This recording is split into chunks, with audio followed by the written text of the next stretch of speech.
SoulogyOneStudios. Awesome. Hello, everybody. How is everybody today? Just going to wait for a few people to get on, and I'm going to invite a few people to come.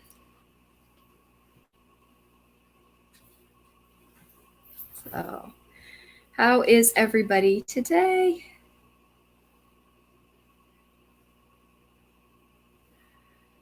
Awesome. Hello, everybody. Hey. How is everybody today? Okay, just sharing this out for a few people. Get on, and I'm going to share. Invite a few people to come. So, Amanda. How is everybody today? Lori. So today we are going to talk about weeding our garden and everything that entails. Okay, just got to turn the volume off. There we go. Turn the volume off so it doesn't screw me up too bad.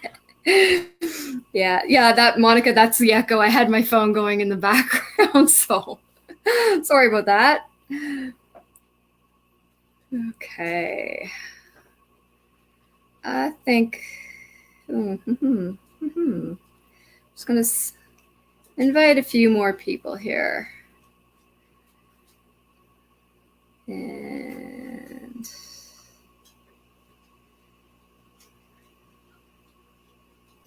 Terry, yeah.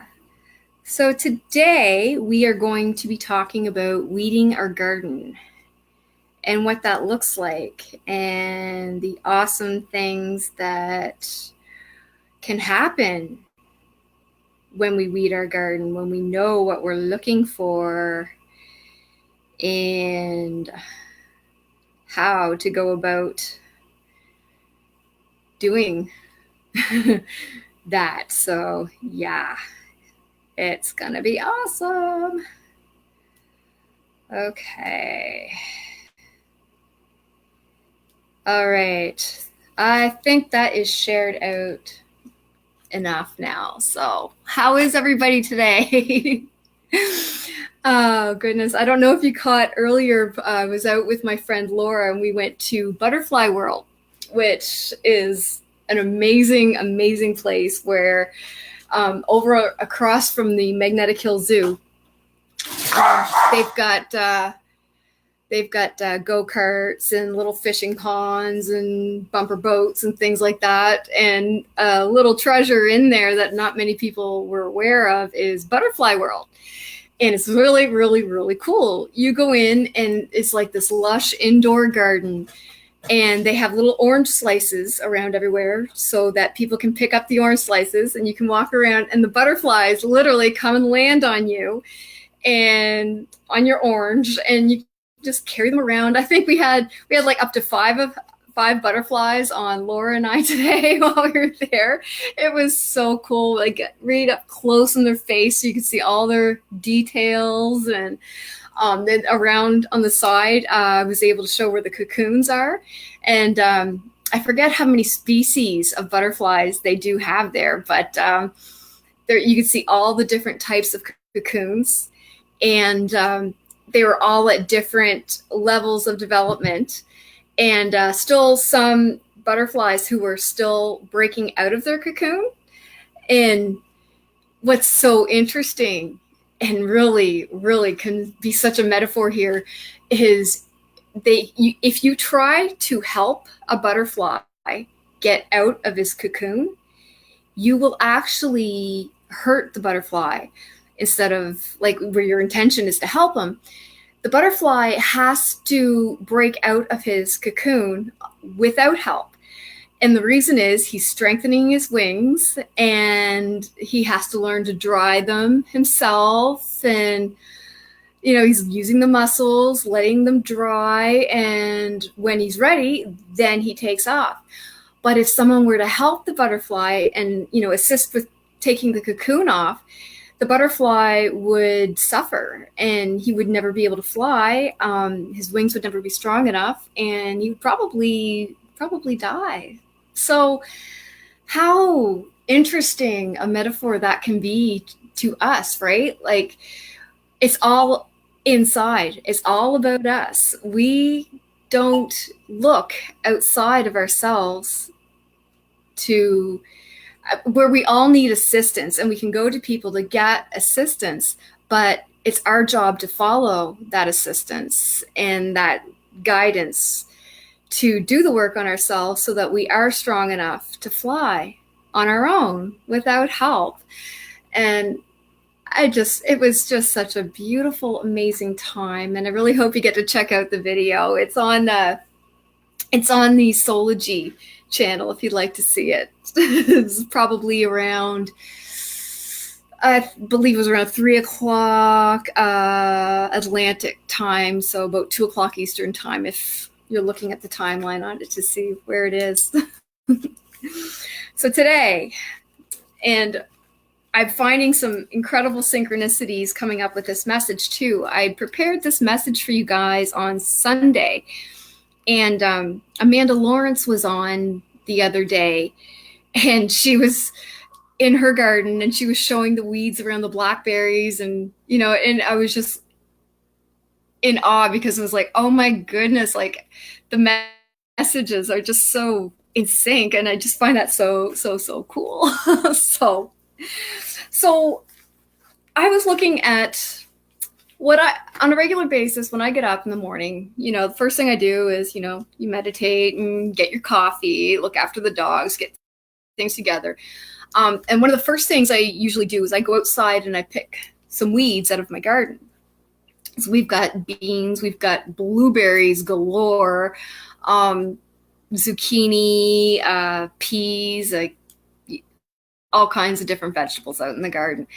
And the reason we pull the weeds is because when weeds grow up, they choke out the plant that you're trying to grow or the desired plant. And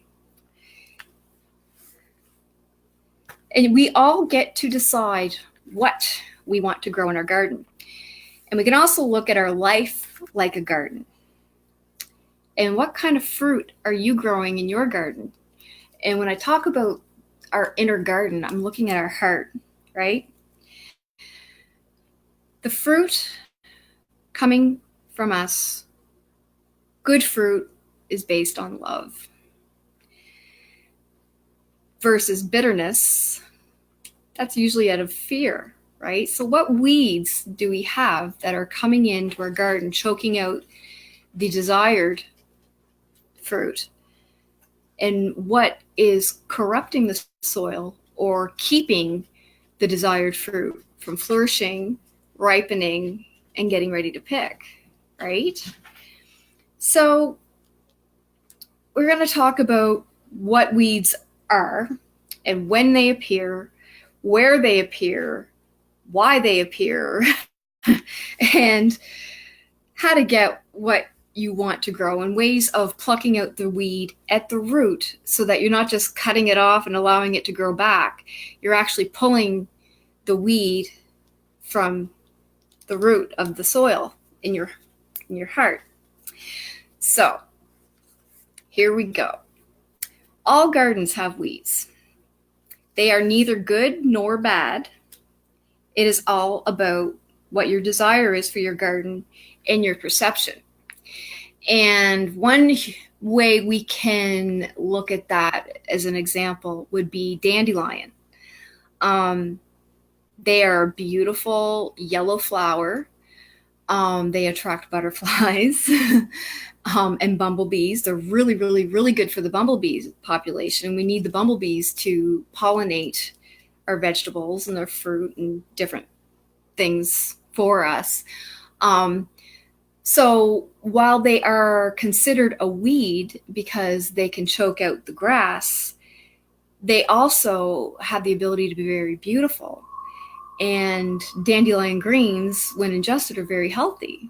So it's really about the perception. And if you were to go on the other side of the pond, right, over to Ireland, England, poppies are everywhere. And I mean, I have paid a lot of money to go buy ornamental poppies for my gardens when over there it's a weed, they can't get rid of the things, right?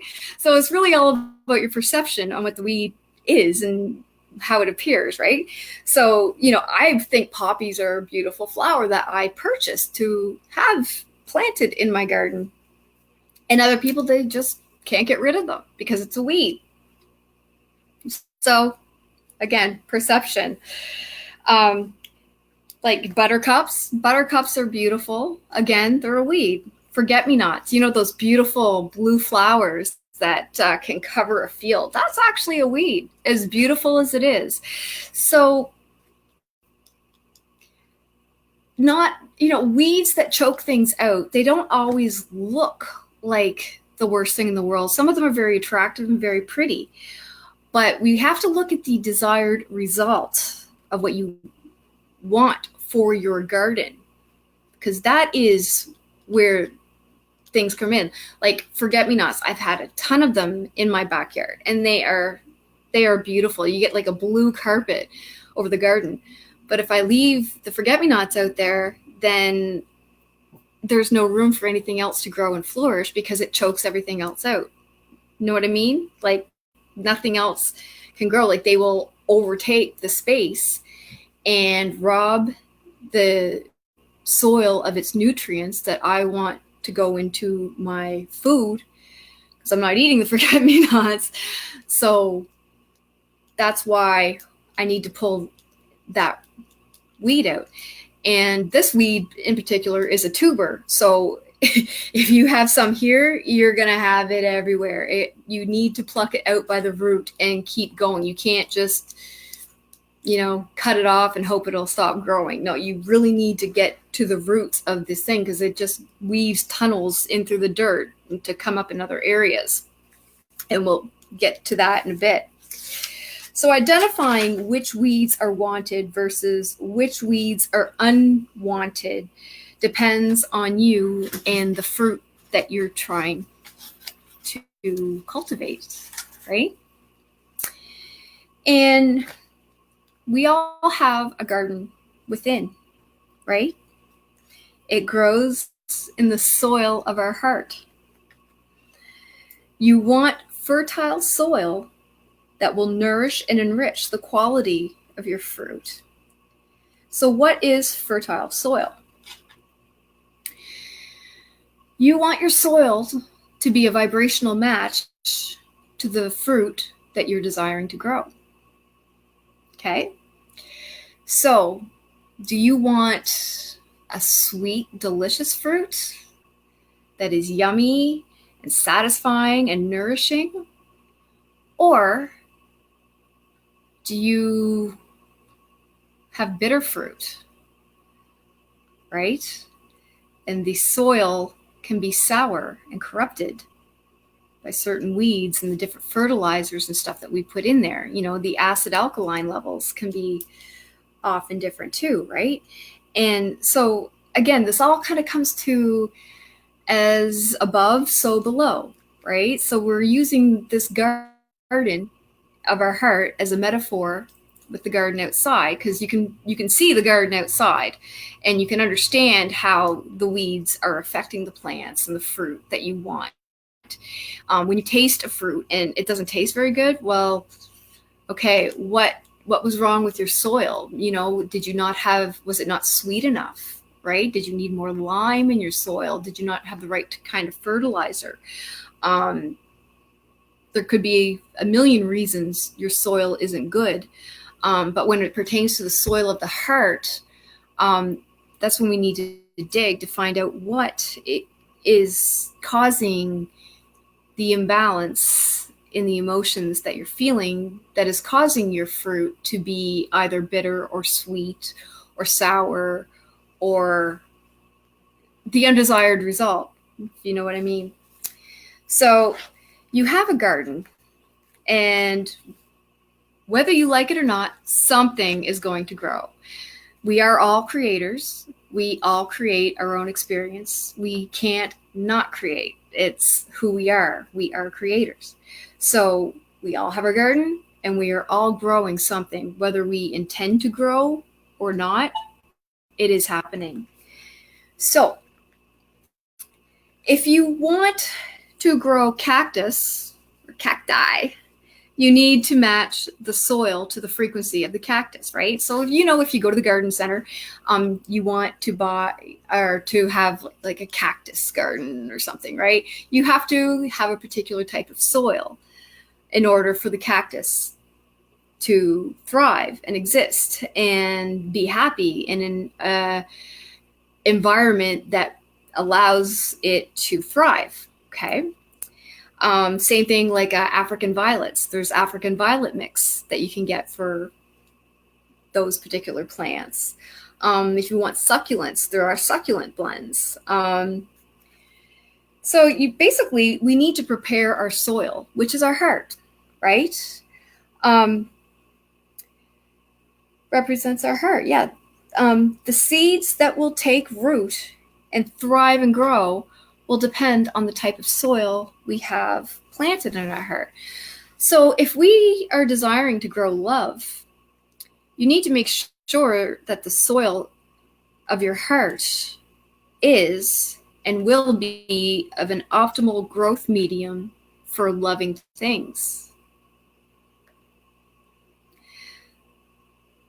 So if I have a grudge against somebody, for example, and I'm feeling, you know, like there's a certain person that I see them and that feeling that can happen. That, or unforgiveness, it can cause some bitterness in there. So your fruit will be tainted by the bitterness, right? So we want the optimal growth medium for the fruit that we're trying to produce, which is love, compassion, healing, love, health.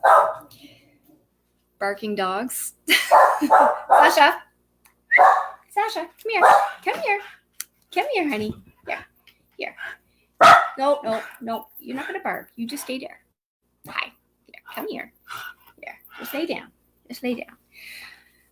Okay.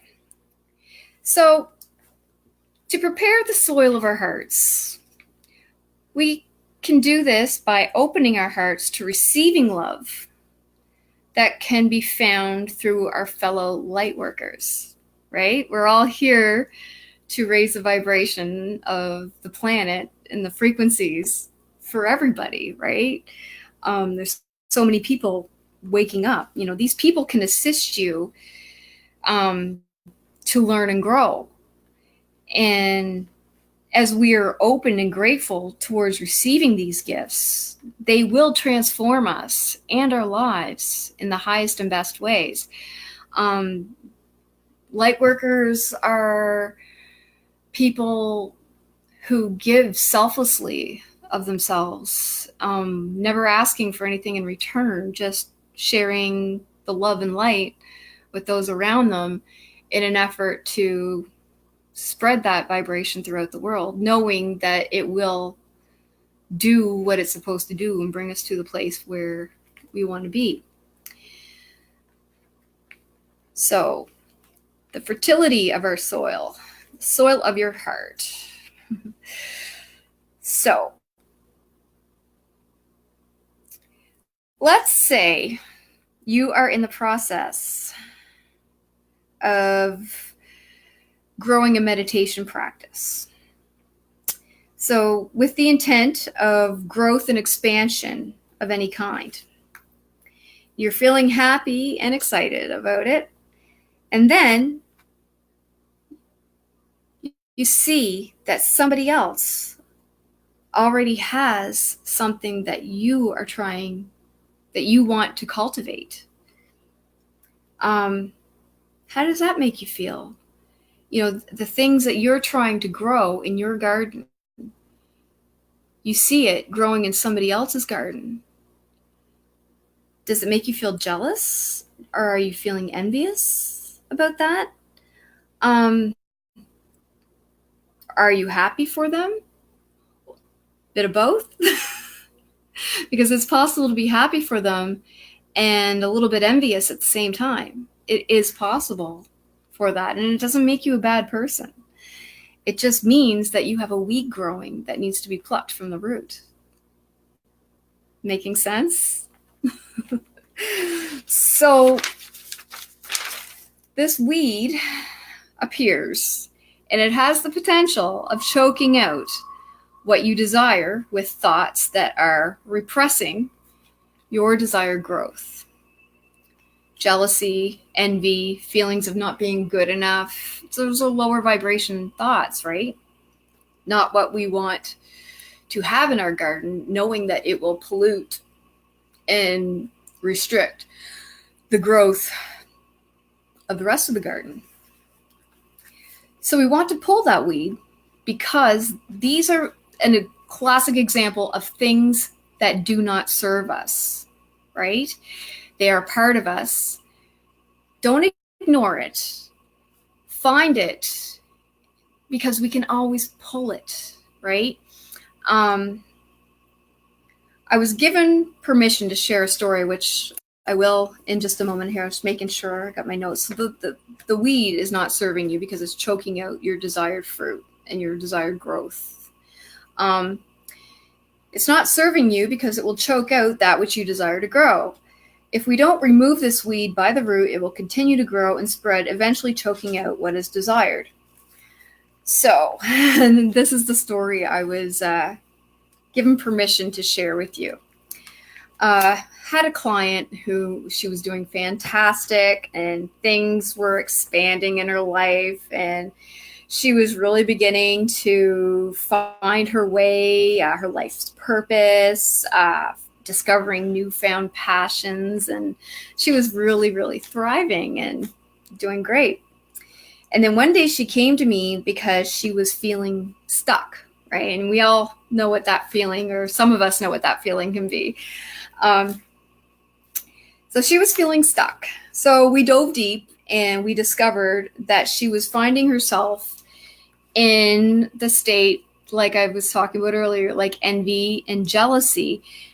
And she was mortified, absolutely hated the thought that she would ever be jealous or envious of anybody, because it was just so not in this person's nature. She, in her conscious brain, she wanted the highest and best for everybody on the planet. Like she loved everybody. She was forgiving to everybody and anybody that she crossed paths with. Like it was just who she was.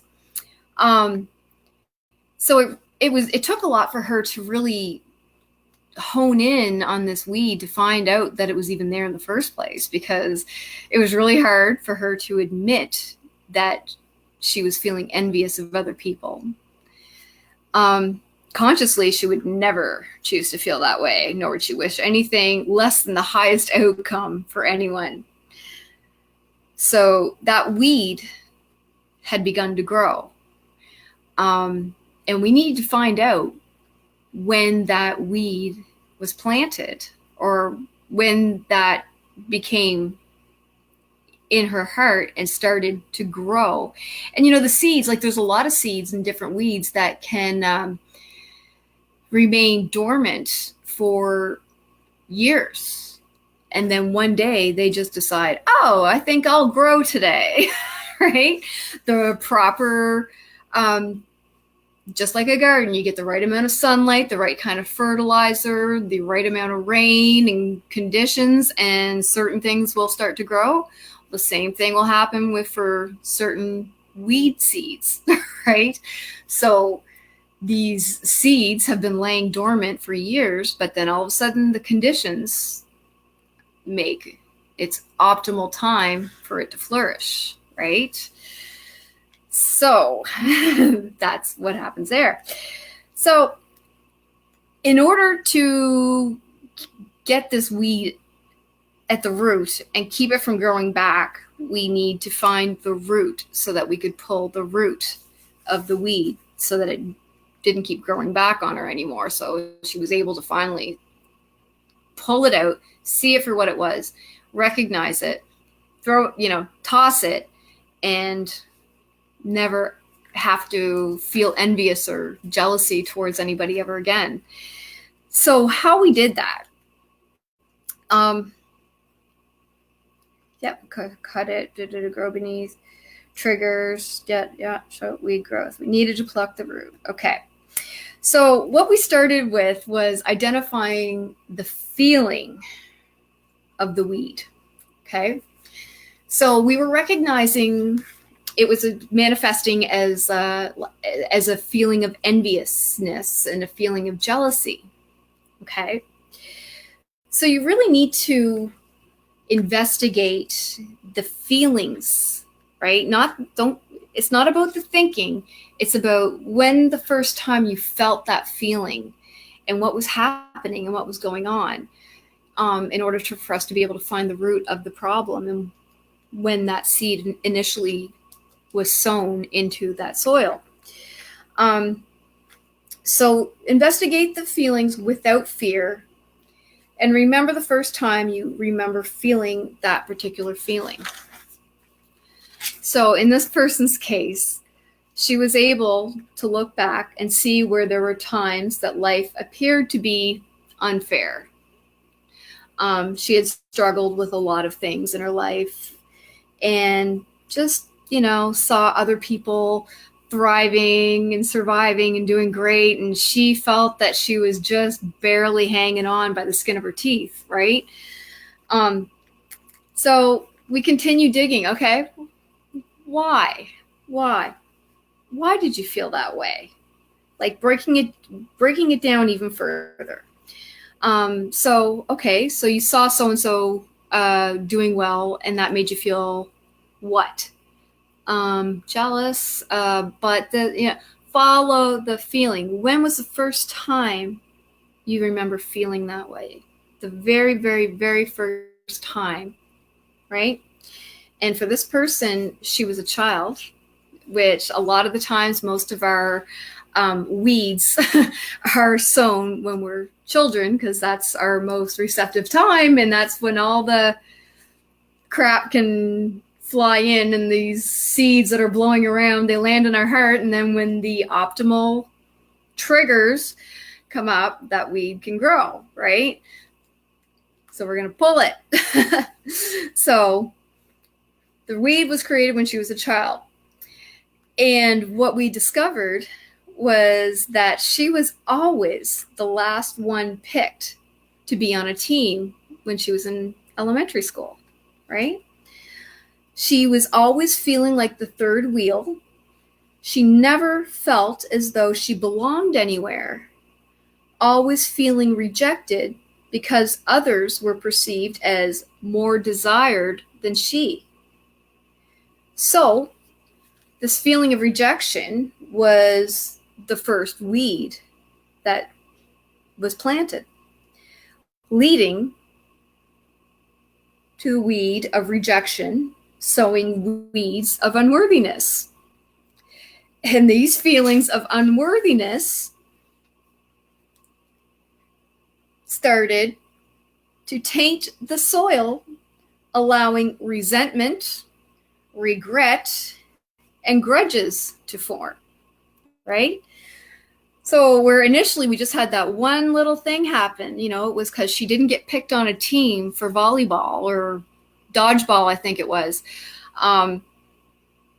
Yes, it was dodgeball, because if she formed a grudge against the person who was hitting her with the ball. That's right. So, so these emotions form, and the fruit is much less than pleasing. There's bitterness, there's anger, there's sadness and depression. And I don't know what they taste like, nor do I want to know what those emotions taste like, because they are unwanted emotions, right?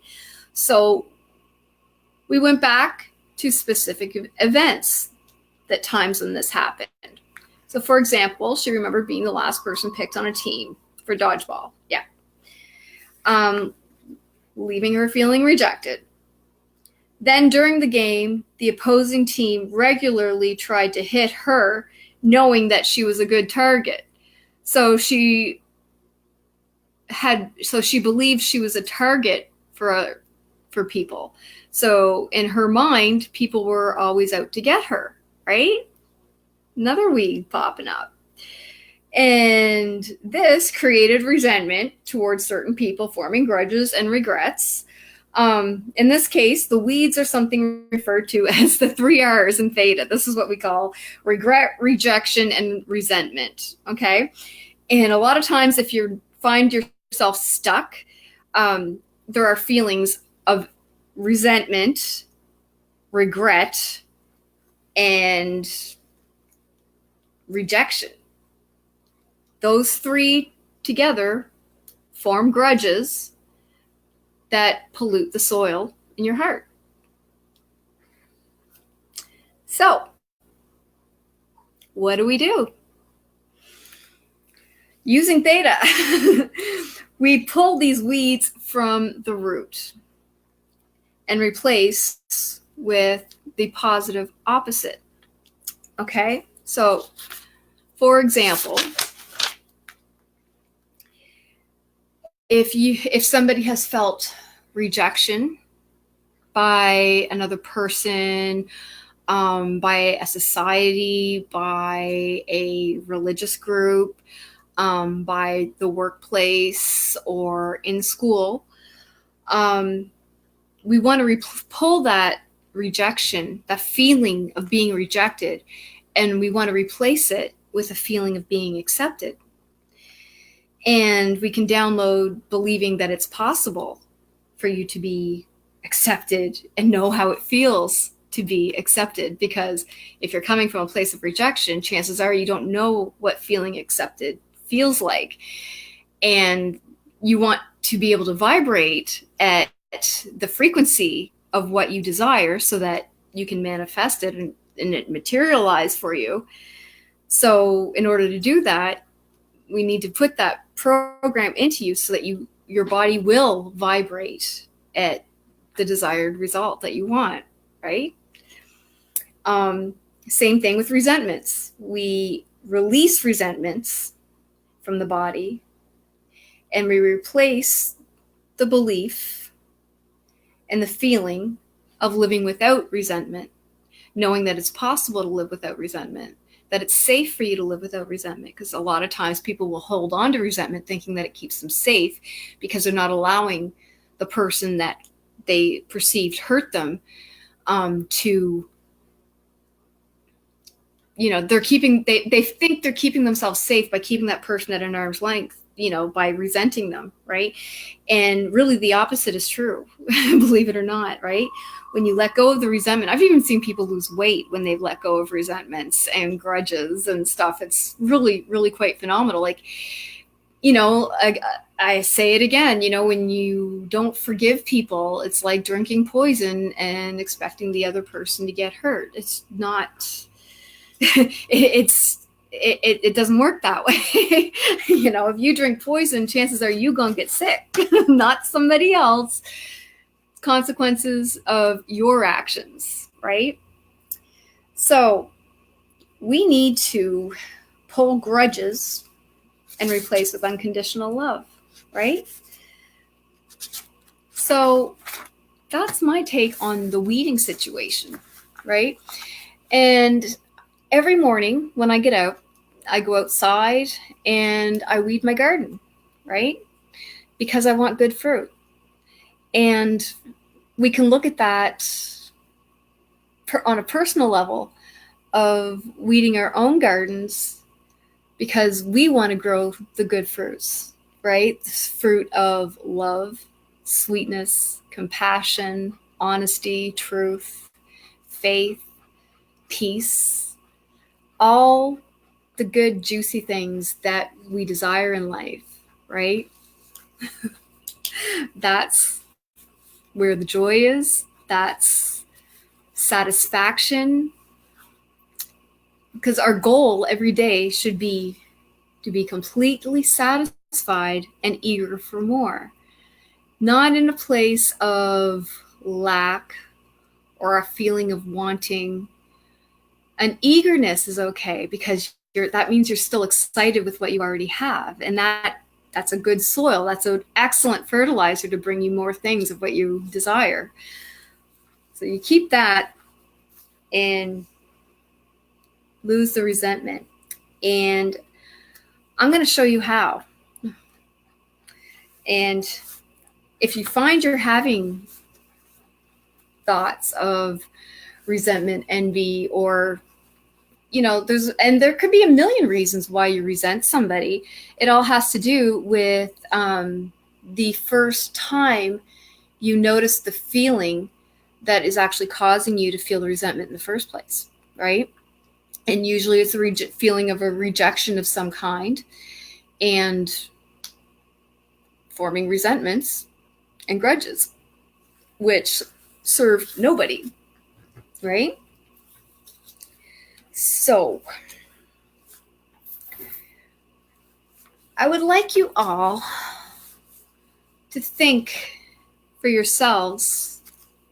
We'll do a little bit of, I'll show you how to do a little bit of digging in your own garden so you can find a weed. And if you need help with this, reach out to me. I'm affordable and we can help you get out of your own way. But what you want to do is the feeling that you have, and to be brutally honest with yourself, because you can't change what you don't acknowledge, okay? So take a look at any feelings you have that, you're kind of, maybe you're ashamed to admit them.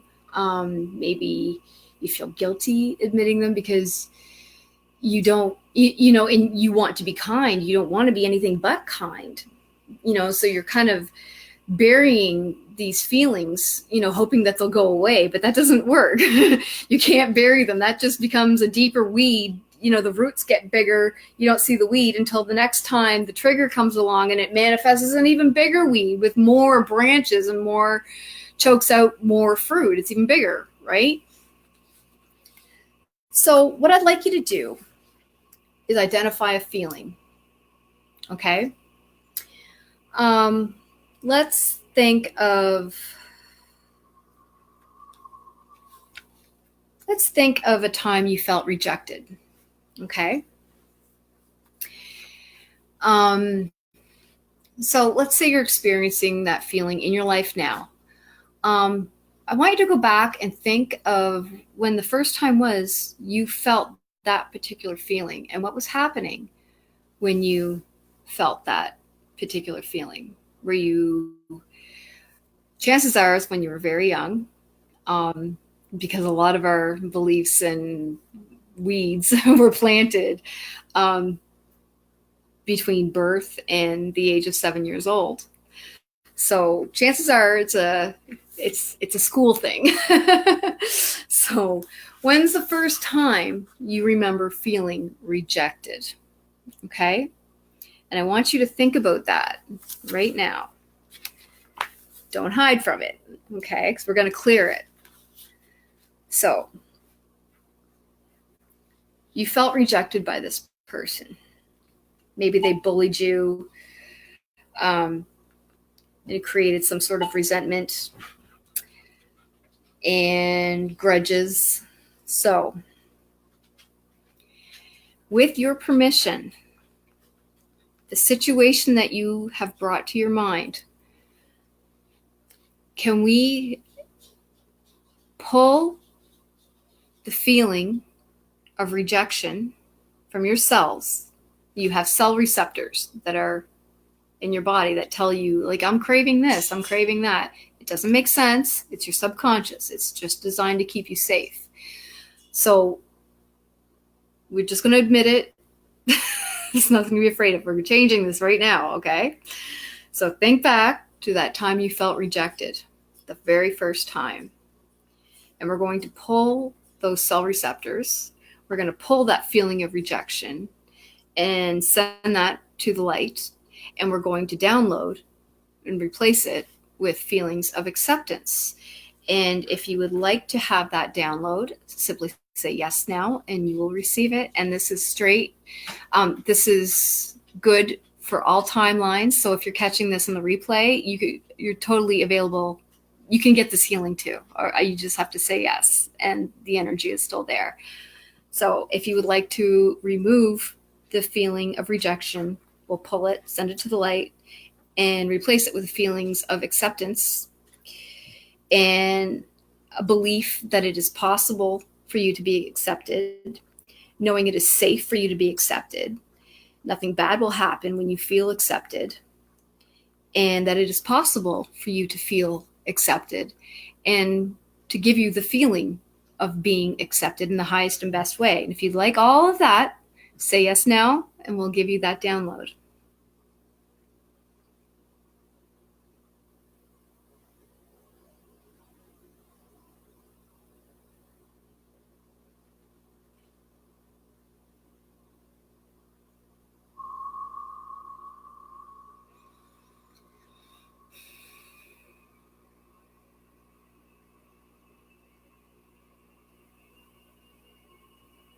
Beautiful.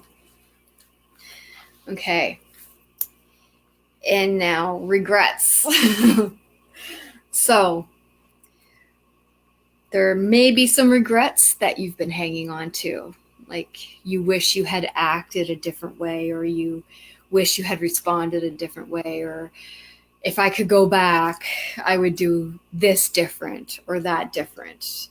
So I want you to think about that in relationship to what we just pulled with the rejection, okay? And if you can't remember what you were feeling rejected about, congratulations, we pulled the rejection, okay?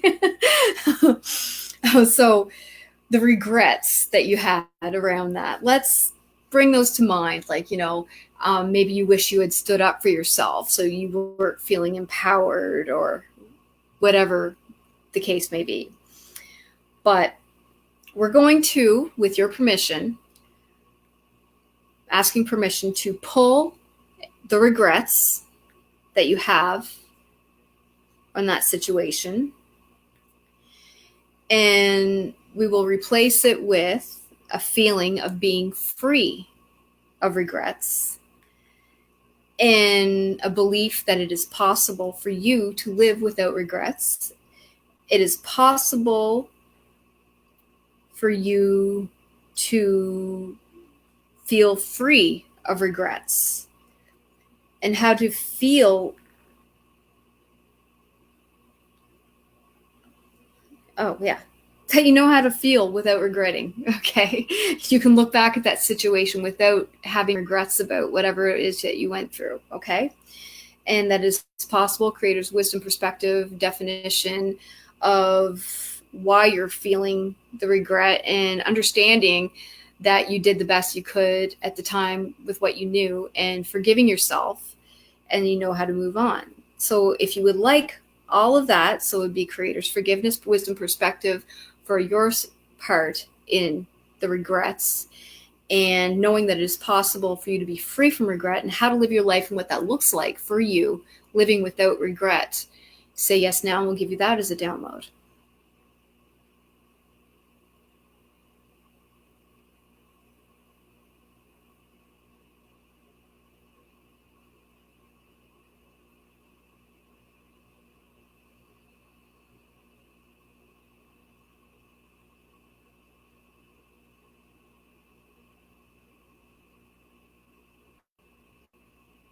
Okay.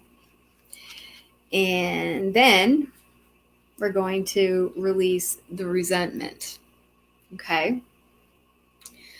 So the resentment that we're going to pull would be in related to what we were talking about with the rejection and the regrets. Okay. So we're going to go back to that situation again and think of who you're resenting. Okay. And with your permission, we want to pull that resentment, send it to the light,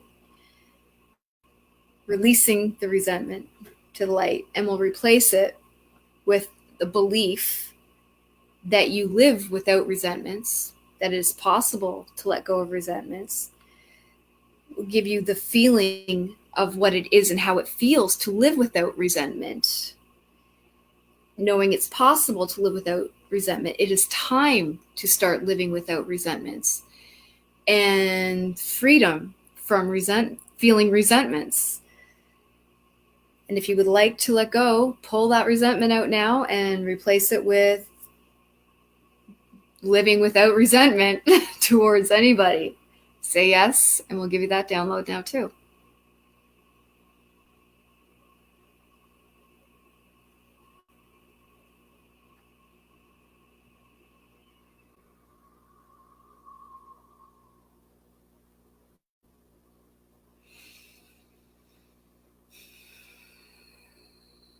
We are literally pulling resentment out of your cells. I don't know if you can feel it or not, but when I'm witnessing this, I can see the energy coming out of cells. It's so beautiful. It's amazing. You guys are going to feel so much better when this is over. And the icing on the cake of all of this is to pull the grudges. Now, chances are you have a grudge on yourself because you're blaming yourself for allowing situations to happen. You're blaming yourself for having certain feelings. And it's only because you don't understand that everything happens for a reason. It was all about a lesson. So let's pull the grudges that have formed from the people that you were having the regrets and having the rejection and feeling the resentment about, okay? So any grudges that were formed towards those people or anyone surrounding that situation, we're going to pull that grudge out and we're going to send it to Creator's light, and we're going to replace it with the feeling of unconditional love and compassion. Whether you think they deserve it or not, it doesn't matter, right? We're just going to let that go. So if you'd like to do that, say yes now. We're going to pull that grudge and replace it with unconditional love and compassion for you. So say yes now, and we'll give you that.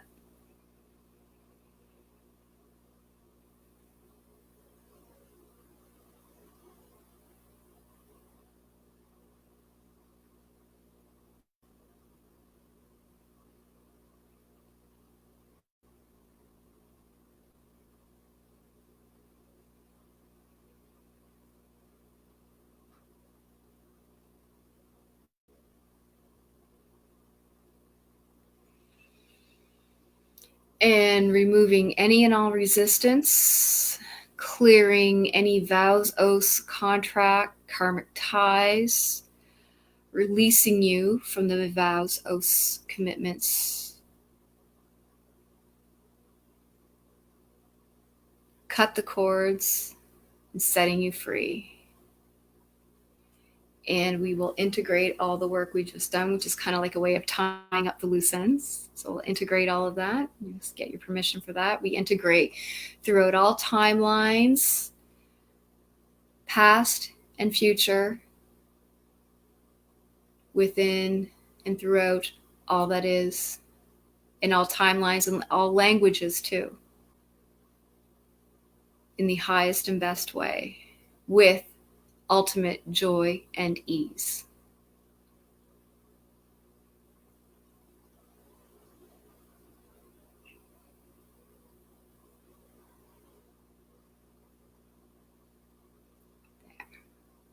Beautiful. So hopefully you're feeling much lighter now.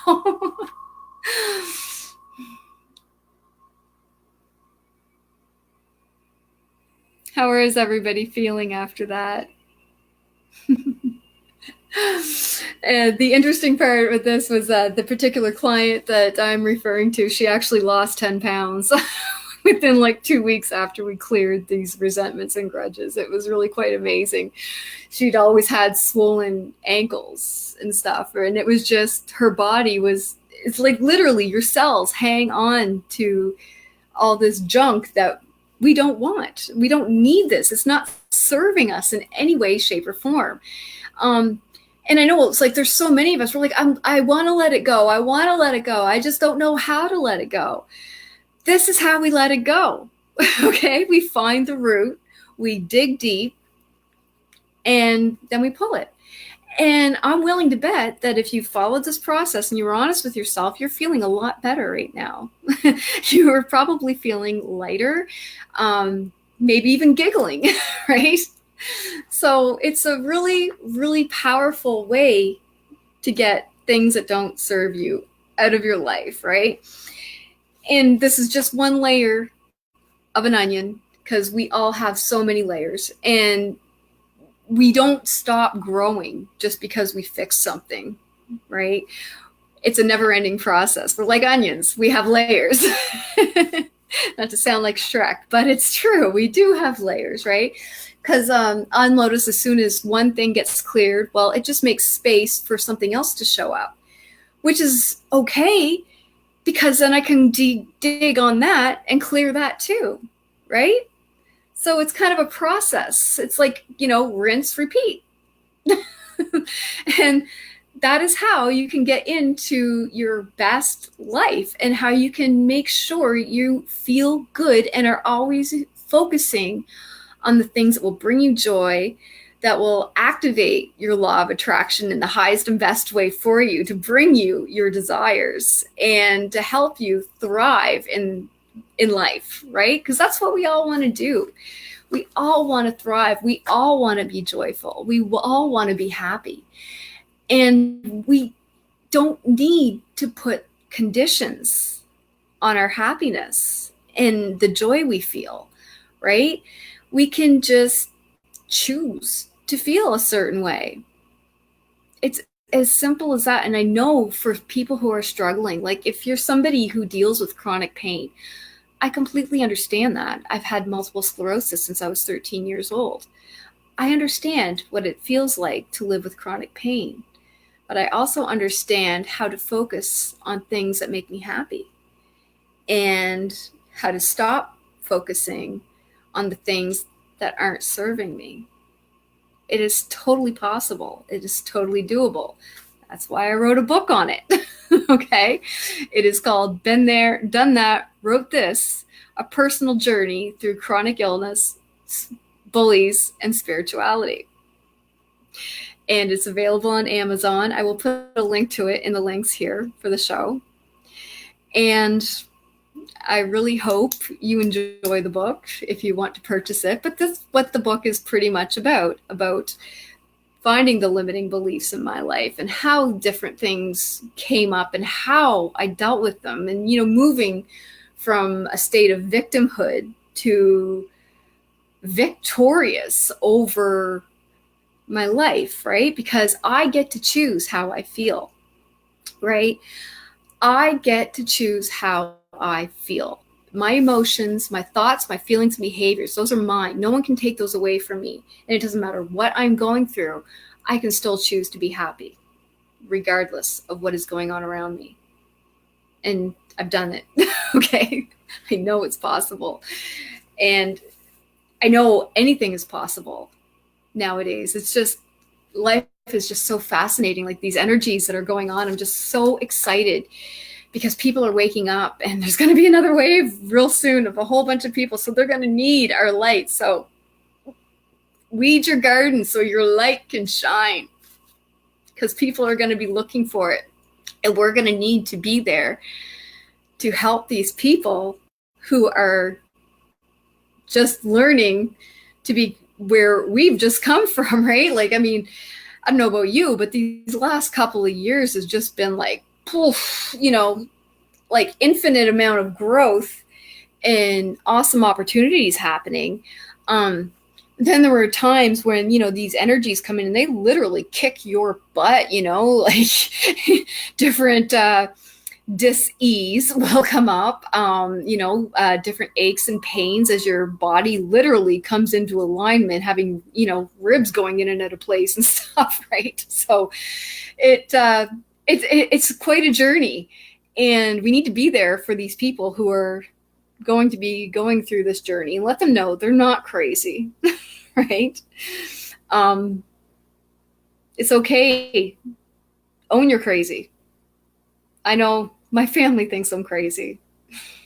And that's okay because I'd rather be crazy and happy than considered sane, yet miserable, if that makes sense for anybody. Yeah, I'd rather be crazy and happy, right? Because happiness is where it all is. So, on that note, I will sign off now, and I really hope you enjoyed today's show. If you found it helped you, please share it out. And if there's something that you are stuck on and you can't quite figure it out, I invite you, please reach out to me. I'm very affordable. My rates are, I think for US, it is $55 for 90 minutes, right? And you can read reviews on my sites. Like, a lot of people will say that they cleared more in 90 minutes than they even knew they had built up within them, right? So I love helping people get from where they are to where they want to be in life. It is such a joy for me to watch people thrive. It really, really, really is. So I really hope you enjoyed everything today. And if you want to catch the Butterfly World video, it is on Soulogy. I'm sure you can probably search under the name Butterfly World, because I'm pretty sure I did put that in the title. So if you want to see that, it's really cool. Butterflies flying around us, landing on us, and it's really cool. So we will see you next week, same time, same place. And if there's anything you would like me to talk about, if you have any ideas for topics, again, let me know, place it in the comments, and we'll see what happens. All right. So thank you. I love you guys. Have a great day, an awesome week, and we'll see you next week, same time, same place. Love you all. Bye-bye.